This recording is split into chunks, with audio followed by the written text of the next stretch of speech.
Boa tarde a todos, boa tarde a todas. São 15h30. Vamos nos lembrar: se o pobre não tem, Deus não permanece. E aí, pessoal, tudo bem com vocês? Como é que vocês estão? Quem é que entrou aqui? Felipe Dias. Oi, Felipe, boa noite, paz e bem. E aí, Felipe, tudo bem? Entrou mais alguém? Quem foi que entrou? Padre Hermes. Boa tarde, Padre Hermes, paz e bem. Boa tarde, Felipe, paz e bem. Estou de volta à minha casa, como vocês podem ver, né? Curti uns diazinhos com a minha família e já derrubei o negócio aqui. Agora vai ser uma briga para ele ficar no lugar. Bom, ficou desse jeito, vai ficar assim mesmo, né? Passei uns dias lá em São Pedro da Serra, município de Friburgo, Nova Friburgo, se você quiser,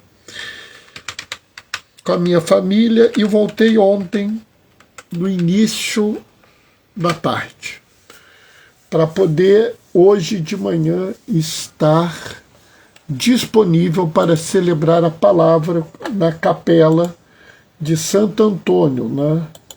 Nossa comunidade, a comunidade aqui que tem aqui perto, né? Que é a comunidade do Coroado. Nós temos algumas capelas aqui na nossa paróquia, né? Uma no prédio 336, uma no Colégio Sion e duas em comunidade. Santo Antônio na comunidade do Coroado, Santa Luzia na comunidade da Júlio Ottoni. E assim algumas pessoas olham para mim às vezes e falam assim: pô, Bernardo, mas você veio mais cedo para estar com a comunidade, podia por uma outra pessoa. Claro, sabe, provavelmente se eu pedisse eu conseguiria alguém para me substituir. Mas eu acho que isso é muito estranho, porque isso iria até contra a própria natureza do evangelho de hoje, né? Aqueles que seguem o caminho, né, seguem com Jesus, eles passam a viver por outra forma de ver as coisas. A gente vai até falar um pouco disso, né, na live de hoje, né? E assim, com certeza eu não vou conseguir esgotar toda a densidade, toda a quantidade de coisas que tem para falar sobre a Epifania. Mas algumas coisas eu quero dividir com vocês, tá? Vamos só esperar mais uns 2 minutinhos para a gente fazer essa reflexão. E aqui mais um esclarecimento: por que eu não vou fazer às 19h30, né? Porque às 18 horas eu vou estar na igreja, né? Início do ano é sempre mais confuso, sempre mais coisas, a gente vai ter menos ministros, menos pessoas para ajudar a organizar a missa de hoje. Então, eu e minha esposa vamos lá para a igreja, né? E o mozinho está aqui aparecendo, me dando bronca, porque não apareceu o... Mas eu tô aqui, Monte, porque o Padre Hermes e o Felipe estão aqui. Por que eu não estou aparecendo no seu? Estão vendo, ó? Sabotagem. Né? Deixa eu ver se eu descubro por que eu não estou aparecendo no negócio da minha esposa. Não entendi, mas agora está aparecendo, amor. Pronto. Padre Hermes, dá um abraço na Mônica por mim. Darei. Ela está mandando um abraço. Ó, vocês viram que o mozinho acabou de entrar aqui. Boa noite, paz e bem. Aliás, boa tarde, mozinho, paz e bem. Né, mozinho está lá no outro quarto, né? Então a gente vai participar da missa. A missa começa às 18, vai acabar às 19, 19 e pouco, até arrumar, fazer acontecer. Eu não ia conseguir chegar aqui às 19h30. Né? Então, vamos começar agora, que eu já estou até um pouco atrasado. O Senhor esteja convosco. Ele está no meio de nós. Proclamação do Evangelho de Jesus Cristo segundo Mateus. Tendo nascido Jesus na cidade de Belém, na Judéia, no tempo do rei Herodes, eis que alguns magos do Oriente chegaram a Jerusalém perguntando: onde está o rei dos judeus que acaba de nascer? Nós vimos sua estrela no Oriente e viemos adorá-lo. Ao saber disso, o rei Herodes ficou perturbado, assim como toda a cidade de Jerusalém.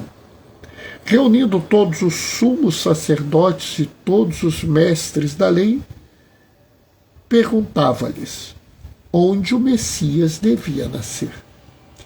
Eles responderam: em Belém, na Judéia, pois assim foi escrito pelo profeta: e tu, Belém, terra de Judá, de modo algum és a menor entre as principais cidades de Judá, porque de ti sairá um chefe, que vai ser o pastor de Israel, o meu povo. Então Herodes chamou em segredo os magos e procurou saber deles cuidadosamente quando a estrela tinha aparecido. Depois os enviou a Belém, dizendo: e de procurar obter informações exatas sobre o menino. E quando o encontrardes, avisai-me, para que eu também vá adorá-lo. Depois que ouviram o rei, eles partiram, e a estrela que tinham visto no Oriente ia adiante deles, até parar sobre o lugar onde estava o menino. Ao verem de novo a estrela, os magos sentiram uma alegria muito grande. Quando entraram na casa, viram o menino com Maria, sua mãe. Ajoelharam-se diante dele e o adoraram. Depois abriram seus cofres, que eles ofereceram presentes: ouro, incenso e mirra. Avisados em sonho para não voltarem a Herodes, retornaram para a sua terra, seguindo outro caminho. Palavra da salvação. Esse é o Evangelho da Epifania, que vocês já devem ter ouvido, sei lá, 10, 20, 30, sei lá quantas vezes. Esse Evangelho não tem uma novidade. O texto é esse. Pode ser que mude uma palavra ou outra, pode. Mas o fato de uma palavra ou outra, numa tradução ou outra, ter mudado ou não é importante.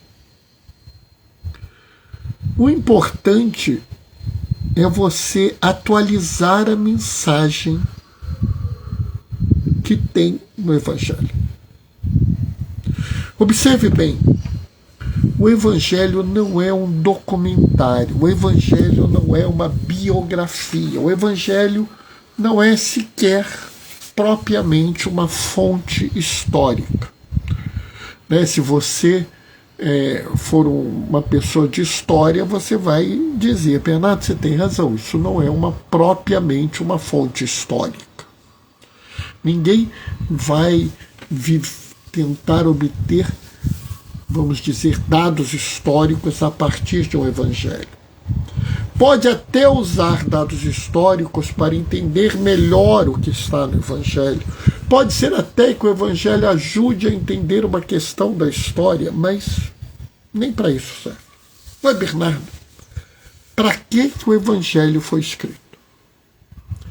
Para te guiar na caminhada. O Evangelho é mais ou menos como a estrela de Belém, né? A estrela que os magos seguiram. Aliás, toda a Bíblia é como se fosse uma estrela. Os magos do Oriente, eles não são judeus. Eles são sábios, são astrólogos, são os cientistas da época, são os estudiosos da época. E eles viram a estrela e a estrela os despertou. É como se a estrela os chamasse. A estrela foi uma vocação. E aqui eu acho que a gente deve observar essa vocação com muito cuidado. Porque nos dias de hoje há uma tendência a uma religião de exclusão. São várias as religiões que afirmam que Jesus é Deus, mas que pregam uma exclusão que não é própria do que Jesus nos ensinou. Ah, porque nós temos o povo eleito, que é o povo tal. É? Tá lá, Bernardo. O profeta Miqueias disse que em Belém de Judá irá nascer um chefe que será o pastor do meu povo, Israel. Tá lá. Tá na Bíblia. Já tá gritando o Luizinho literal ali, já começou a gritar, tá na Bíblia. Mas isso é o oposto do que a gente de fato vê. Se você for na primeira leitura, você vê que há uma região das trevas sobre a qual brilha a luz que emana de Jerusalém. E aí já tem, né, o Zezinho tradicionalista e o Luizinho literal gritando aqui. Tá vendo? Jerusalém é a cidade santa. Sim, pessoal, é a cidade santa, é Jerusalém celeste. Não é a Jerusalém terrestre. Quando na Bíblia se fala de Jerusalém, ou pode estar falando da cidade de Jerusalém. Jesus foi a Jerusalém. Beleza. Mas Isaías, quando está falando de Jerusalém, ele não está falando necessariamente de uma cidade, de um local físico, e sim da Jerusalém celeste, que eu, nesta passagem, quero interpretar como o reino de Deus. E eu não estou errado, porque não é um local físico, e sim um local de promessa, onde Deus habita, que iluminará o mundo. O que eu quero dizer com isso? Nós vivemos num mundo de profunda desigualdade, num mundo de profunda miséria. A imensa maioria da população do mundo vive em miséria, né? Padre Hermes, diácono só iria tirar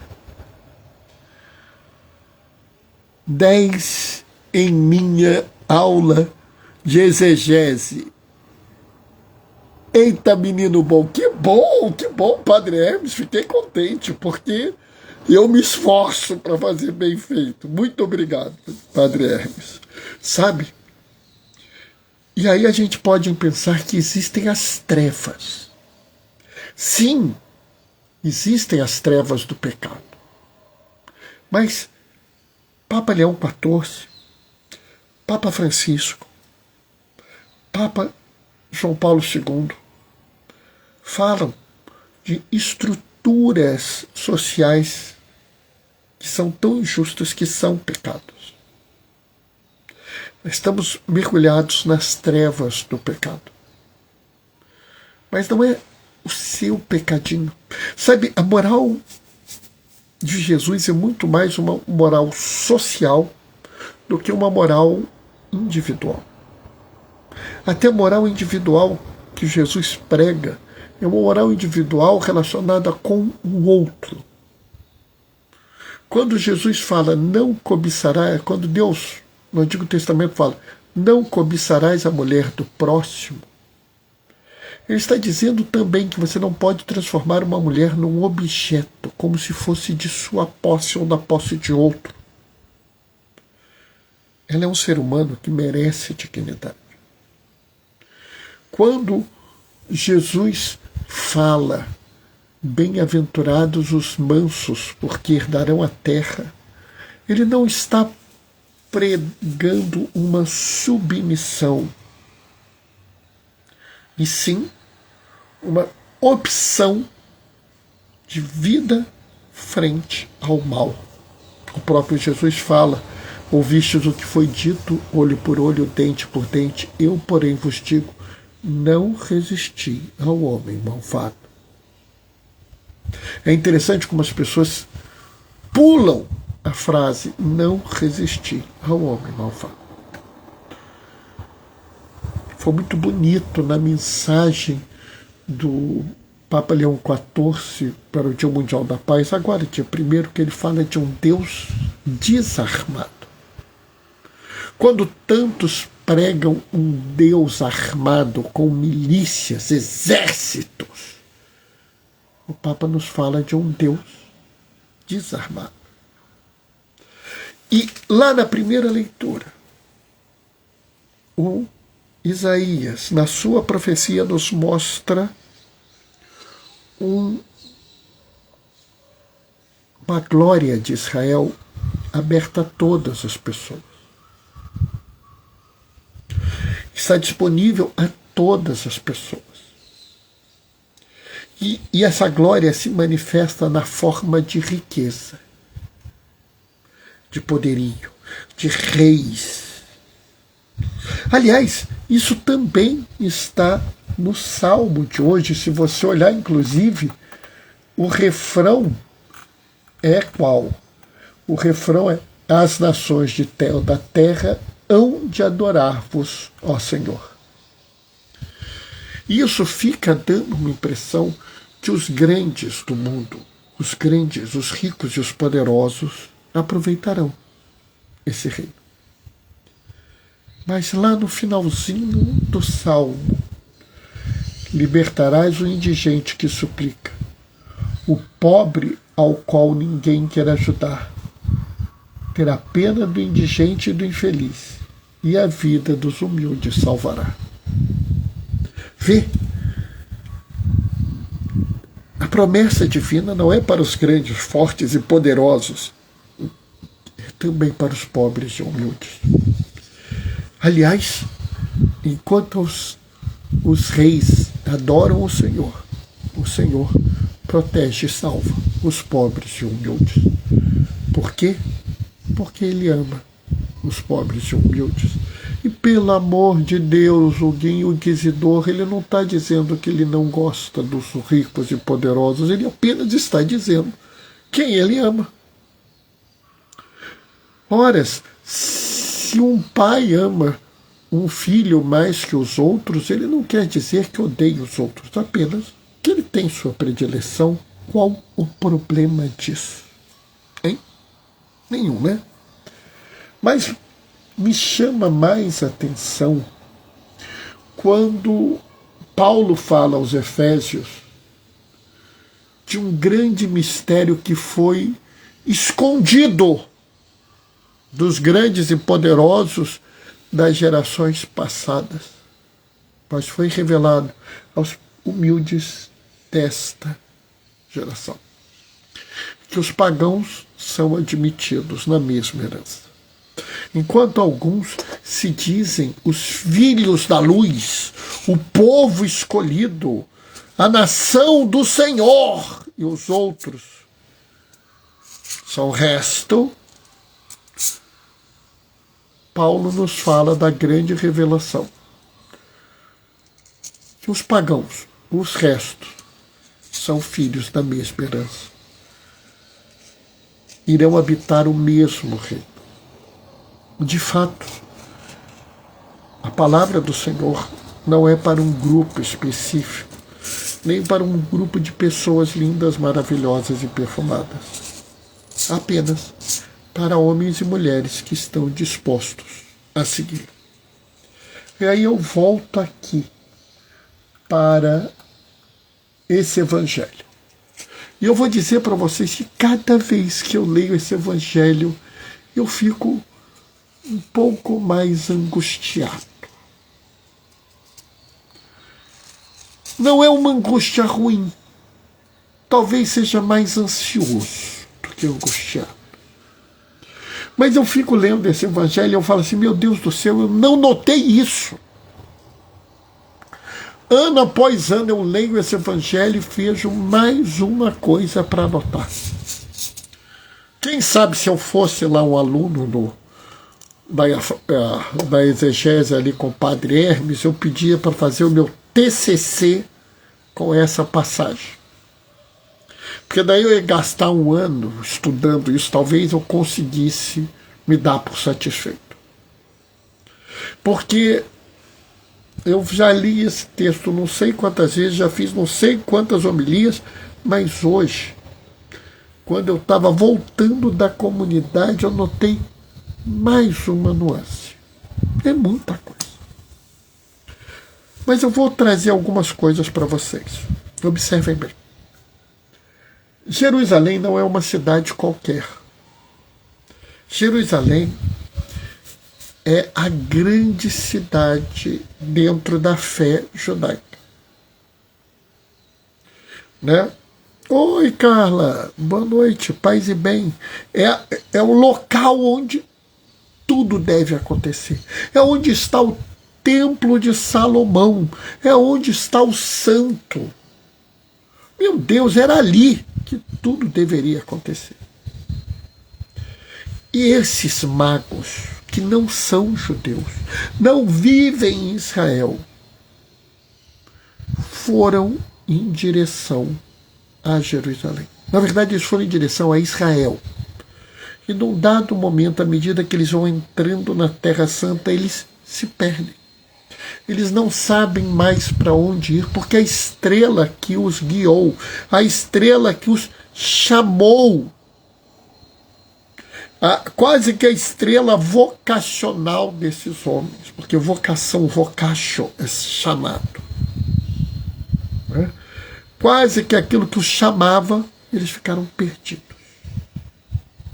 E aí foram para Jerusalém, porque deveria estar lá. E eu fico pensando, que coisa doida, porque esse povo estava esperando o Messias. O último profeta Malaquias preveu o Messias. O profeta que ele cita, o Miqueias, preveu o Messias. Isaías, da primeira leitura, preveu o Messias. Eles estavam doidos esperando o Messias. E aí aparece um grupo de pagãos, pessoas que não têm a ver com o esquema da religião que eles estavam vivendo. Entendam bem, por favor. Ô, Cacá, tudo bem? Boa tarde, paz e bem, Cacá. Carla, paz e bem. Sabe, entendam bem. Essas pessoas... Oi, cheguei. Que bom, Cacá. Entendam bem. Essas pessoas... Não, você não atrasa não, Cacá. Você está sempre na hora. Essas pessoas não eram pessoas más. De vez em quando, as pessoas fazem beijos na mão. Mozinho, o Cacá tá mandando beijo. Às vezes as pessoas fazem uma coisinha feia, como se todos os fariseus fossem maus. Todos os saduceus são umas pestes, os mestres da lei são perversos. Não sejam simplistas, pelo amor de Deus, as pessoas são pessoas de fé. Sabe, às vezes a fé está deturpada ou não está plenamente entendida. E como a fé pode não estar plenamente entendida, pode estar deturpada, ou a pessoa apenas ainda não alcançou aquele momento em que o Espírito Santo a iluminou, onde as trevas da mente foram eliminadas, ela ainda está naquela cabecinha. E na cabecinha do povo da época não podia estar acontecendo nada, porque não aconteceu em Jerusalém. Eu uma vez fiz uma pregação que eu falei, o que aconteceu nessa noite? Nada! Tem nenhum registro, em nenhum banco, nenhum livro de história registrou isso. Por quê? Porque ocorreu na cidade de Belém, numa vilazinha, na periferia de Israel, num estábulo. Ninguém ficou sabendo, a não ser um bando de pastor pobre. Isso não está no esquema político, no esquema administrativo, no esquema religioso daquele povo naquele momento. E sabe, isso para mim faz sentido. Porque se você realmente quer seguir Jesus, você tem que mudar a sua vida. Você tem que deixar as estruturas de força, de poder, as estruturas de arrogância e seguir uma opção de paz e de caminho. E pessoal, isso não é fácil.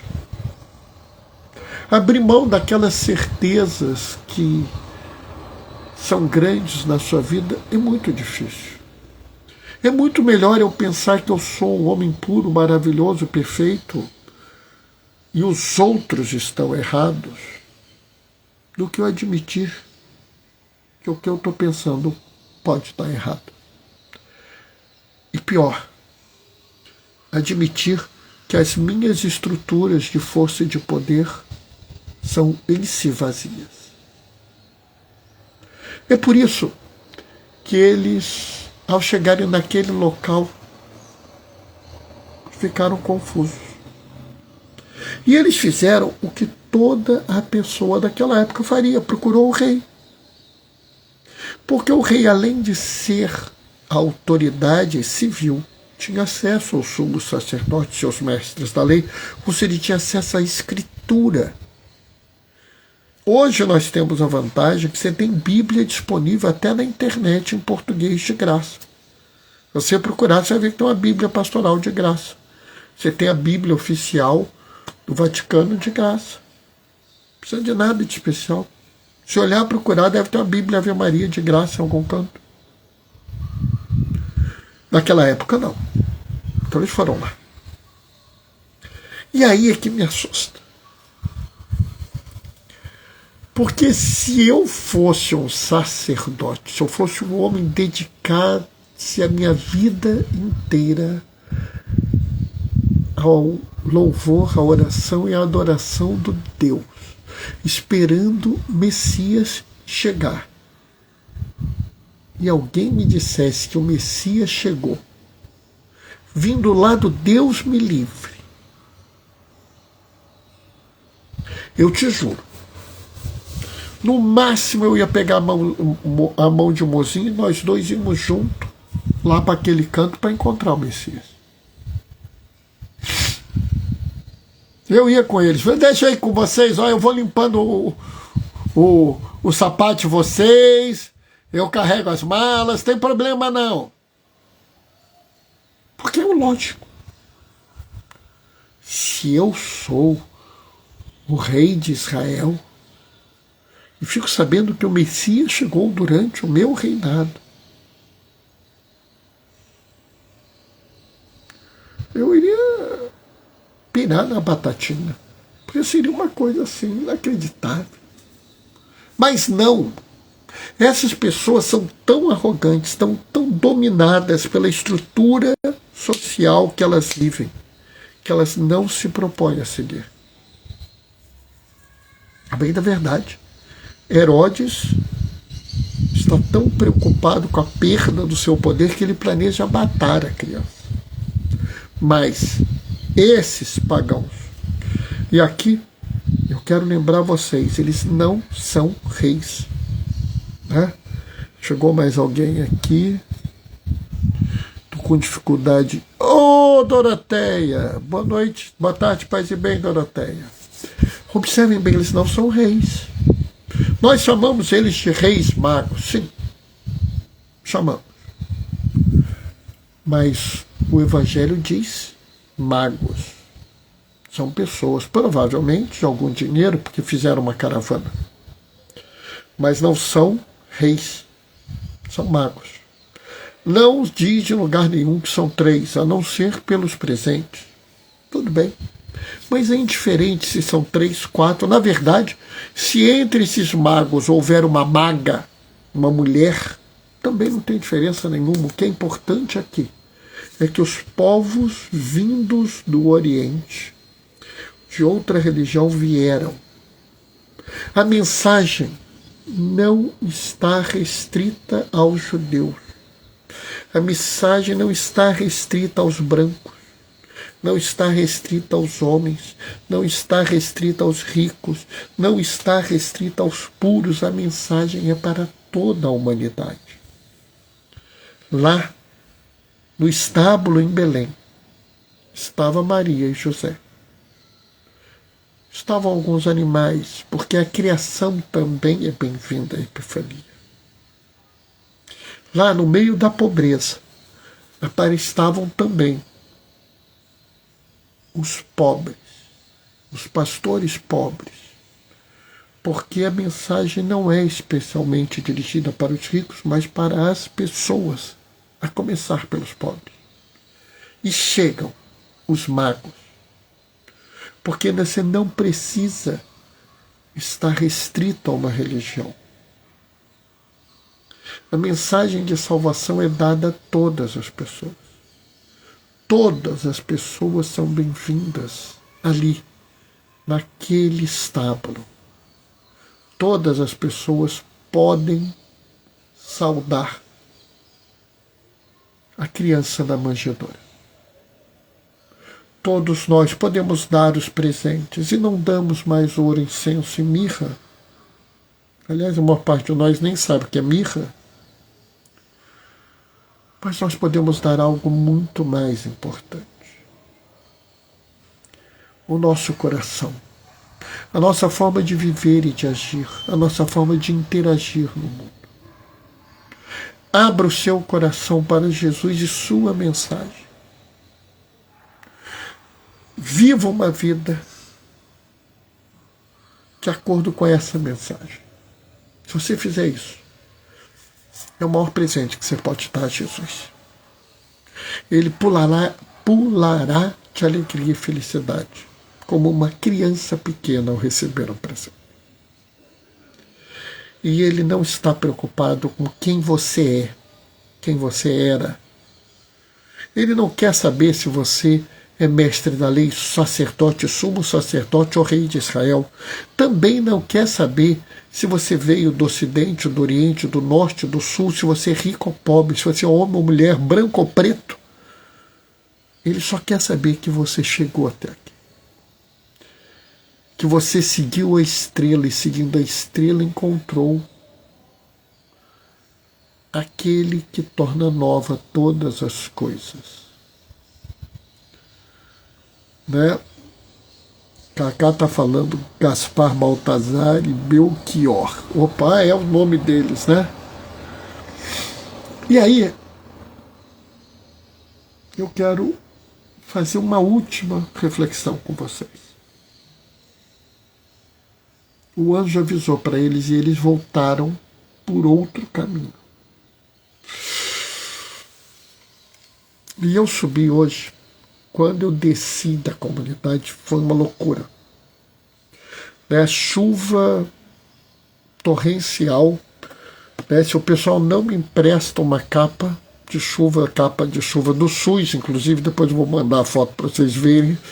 Capa de chuva do SUS salvou o diácono, entendeu? Eu tinha chegado aqui em casa mais molhado do que não sei o quê. Acho que eu tinha até pegado uma gripe, porque vocês não têm ideia da chuva. E eu voltando, andando por aqueles caminhos, tentando chegar torrente de água. E eu pensei assim, estou voltando de um jeito que eu não fui. E eu pensei, sabe, se você seguir a estrela e se encontrar com Jesus, você precisa seguir por outro caminho. Que a Epifania te dê essa certeza. A certeza que a mensagem do Senhor é para você. Que a mensagem do Senhor é para todas as pessoas. Que a salvação não é um prêmio para os poucos escolhidos fortes e capazes, mas é um presente dado a toda a humanidade. A toda pessoa que estiver disposta a seguir essa estrela, se encontrar com ela, que se abra a mensagem do Senhor. Haverá no caminho Jerusalém, com a prepotência, com a arrogância, com a violência, com a ganância. Haverá no caminho escribas, mestres da lei, Herodes interessados na força, no poder e no dinheiro, na dominação. Mas nós seguimos na caravana dos magos, seguimos como ovelha dos pastores, não tem problema. Seguiremos juntos até o dia que nós nos encontrarmos de novo com a criança na manjedoura. No dia que as luzes da terra sem males iluminarem todo o mundo e que a região das trevas da morte não exista mais.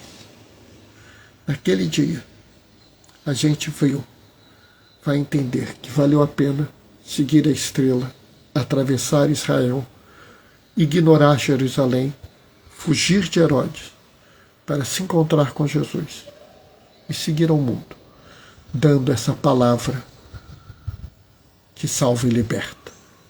Amém? Olha, Padre Hermes fez aqui. Queremos nos encontrar com Jesus, entre os simples e os pobres. Isso aí. Isso mesmo. É por aí mesmo, Padre Hermes. Essa ideia é perfeita, né? Aliás, é uma ideia muito bem colocada na Dilexite, né? Na exortação apostólica, que foi inicialmente escrita pelo Papa Francisco e terminada pelo Papa Leão XIV. Né? Doroteia está mandando um amém. Que bom, Doroteia. Doroteia é uma paroquiana nossa, participa da Pastoral da Saúde. É uma leitora muito boa, por sinal. Gosto muito quando ela lê lá na nossa comunidade. Ela lê mais na comunidade matriz. Né? Bom, essa foi a reflexão de hoje, pessoal. Eu vou terminar por agora, porque eu preciso descansar um pouco, me preparar, porque daqui a pouco eu estou indo lá para a igreja. Né? Vocês sabem como é que eu sou. Eu gosto de chegar mais cedo, abrir logo a igreja, colocar minha roupinha de diácono e ir para a porta e receber o povo. Né? Aliás, eu faço isso, acho que desde o início da minha vida de diácono. Né? E é gostoso, sabe? Eu gosto. Se eu pudesse, eu deixava a porta da igreja aberta dia e noite comigo lá. Ou com alguém lá para receber as pessoas. Mas nem sempre a gente pode, né? Bom, vou terminar deixando a minha bênção. O Senhor esteja convosco, Ele está no meio de nós. Que desça sobre vós e permaneça para sempre a bênção do Deus Todo-Poderoso no amor. Aquele que é Pai, Filho e Espírito Santo. Amém. Essa é a missão de um servidor de Cristo, diz a Cacá. Opa, Cacá, obrigado. Me senti elogiado. Cacá diz amém. Obrigado, Cacá. Bom, pessoal, eu vou terminar agora e daqui a pouco a live vai estar no Instagram, mas vai estar também no eclesialidades.org, né? Porque o Padre Hermes e a Cacá, eles fazem uma parceria, cada hora é um, mas já já eles colocam a live lá no blog eclesialidades.org, tá? Pessoal, a gente se vê amanhã, 19h30. Até lá. Beijos e bênção. Tchau, tchau, pessoal.